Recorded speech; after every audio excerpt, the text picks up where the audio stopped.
عرش والے سے رابطہ مضبوط ہو تو فرش والے کچھ نہیں بگاڑ سکتے۔ تقدیر کے لکھے پر کبھی شکوہ نہ کیا کرو، تو اتنا عقل مند نہیں جو خدا کے ارادے سمجھ سکے۔ صبر رکھو، ہر چیز آسان ہونے سے پہلے مشکل ہوتی ہے۔ تم وہ مانگتے ہو جو تمہیں اچھا نظر آتا ہے، اللہ وہ دیتا ہے جو تمہارے لیے اچھا ہوتا ہے۔ جو کسی کا برا نہیں چاہتے ان کے ساتھ کوئی برا نہیں کر سکتا، یہ میرے رب کا وعدہ ہے۔ حضرت علی رضی اللہ تعالیٰ عنہ نے فرمایا، ہمیشہ سچ بولو تاکہ تمہیں کبھی قسم کھانے کی ضرورت نہ پڑے۔ باتیں کرنا سب کو آتا ہے مگر تفسیر بیان کسی کسی کا مقدر ہوتی ہے۔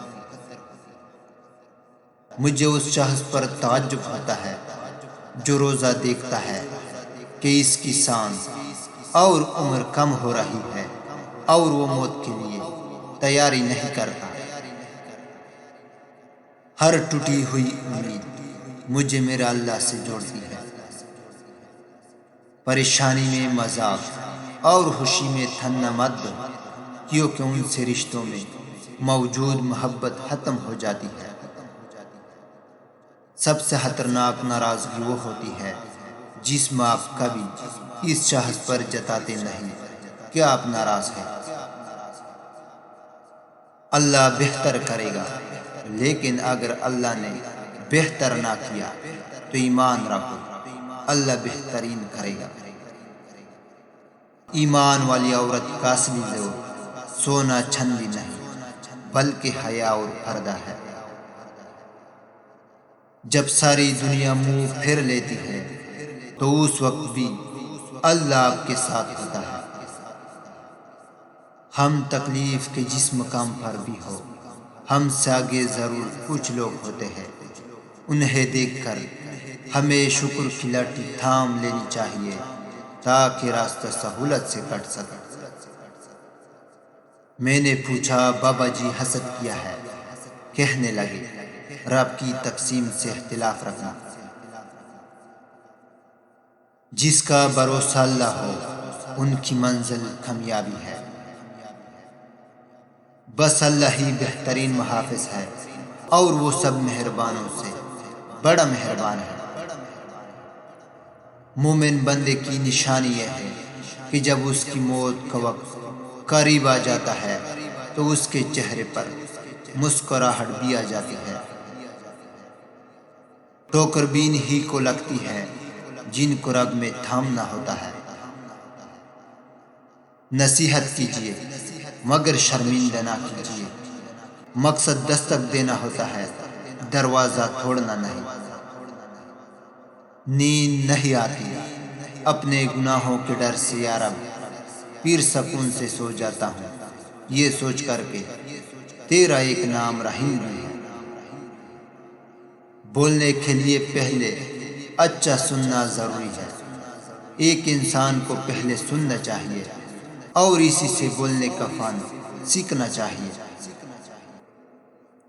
مغفرت کائنات میں کوئی اتنی شدت سے کسی کا انتظار نہیں کرتا جتنا اللہ اپنے بندے کی توبہ کا کرتا ہے۔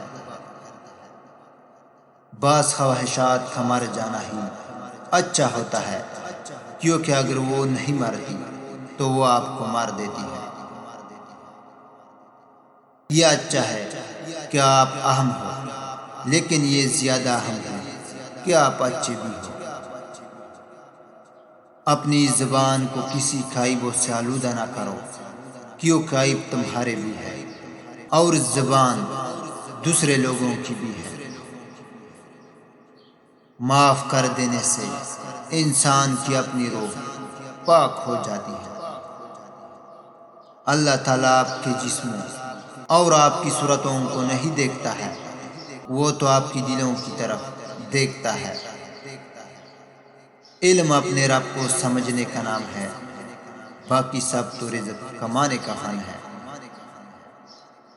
یہ جو تمہارا نفس ہے تم اگر اس کو خیر میں مصروف نہیں کر لیتے تو یہ تمہیں شر میں مصروف کر لے گا۔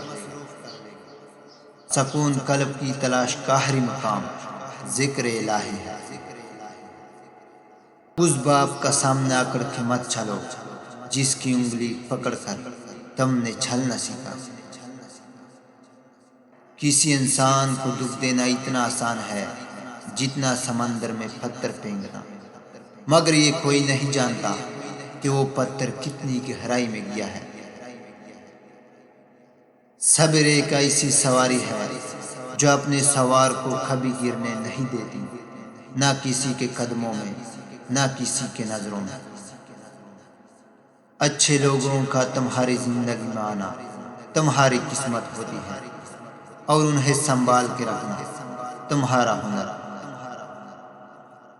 جو تمہاری خاموشی سے تمہاری تکلیف کا اندازہ نہ کر سکے، اس کے سامنے زبان سے اظہار کرنا صرف لفظوں کو ضائع کرنا ہے۔ لفظ انسان کے غلام ہوتے ہیں، مگر صرف بولنے سے پہلے تک۔ بولنے کے بعد انسان اپنے الفاظ کا غلام بن جاتا ہے۔ کوئی تمہارا دل دکھائے تو ناراض مت ہونا، کیونکہ قدرت کا قانون ہے، جس درخت کا پھل زیادہ میٹھا ہوتا ہے لوگ پتھر بھی اسی کو مارتے ہیں۔ جس سے اس کے والدین راضی نہیں، اس سے اللہ تعالیٰ بھی راضی نہیں۔ توبہ کا خیال خوش بختی کی علامت ہے، کیونکہ جو اپنے گناہ کو گناہ نہ سمجھے وہ بدقسمت ہے۔ تم جنت نہ مانگو بلکہ تم دنیا میں سے کام کرو کہ جنت تم کو مانگے۔ جو اللہ کے دیے گئے رزق کو کافی سمجھے وہ زندگی میں کبھی کسی کا محتاج نہیں ہوتا۔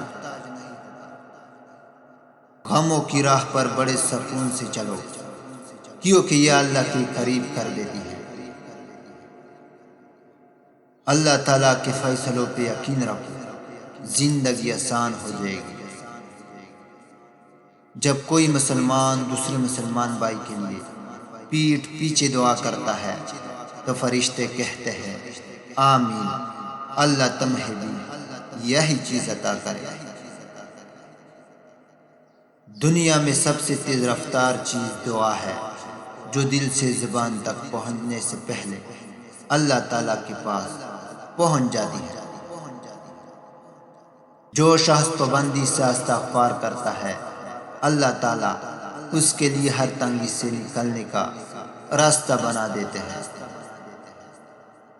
لوگوں سے ڈرنا چھوڑ دو، عزت اللہ دیتا ہے، لوگ نہیں۔ مشکل وقت آ جائے تو کسی کے احسان مت لو، کیونکہ مشکل 4 دن اور احسان زندگی بھر کا۔ اس رنگ برنگی دنیا میں خود کو اللہ پاک کے رنگ میں ڈال لینا ہی اصل کامیابی ہے۔ ہاتھ کی لکیروں پہ نہیں بلکہ ہاتھ بنانے والے رب پہ یقین ہونا چاہیے۔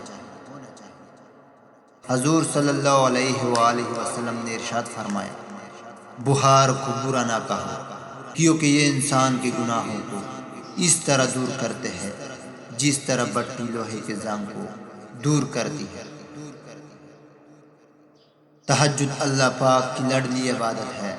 سوچو، تہجد گزار اللہ پاک کا کتنا لاڈلا ہوگا۔